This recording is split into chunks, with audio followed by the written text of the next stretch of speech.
A group of South Korean plaintiffs are pushing to seize the Korea-based assets of a Japanese steelmaker over Tokyo's policy of forcing Koreans to labor for little to no pay during its brutal colonial rule of the Korean Peninsula. In the latest development in a situation that's really driving even more of a diplomatic wedge between Seoul and Tokyo, a South Korean court said on Tuesday that it is proceeding with measures to help the plaintiffs in their bid. Hyo-sun reports.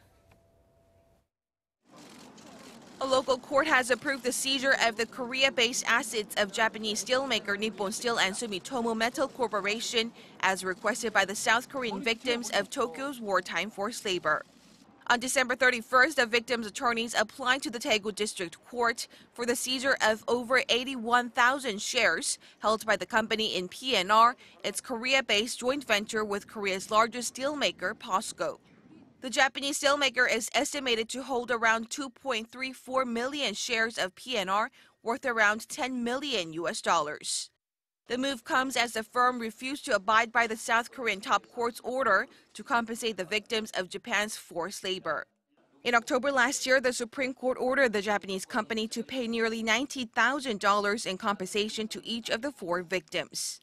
According to Japanese broadcaster NHK, Nippon Steel and Sumitomo Metal plans to consult with the Japanese government over Tuesday's verdict. Hyo-sun, Arirang News.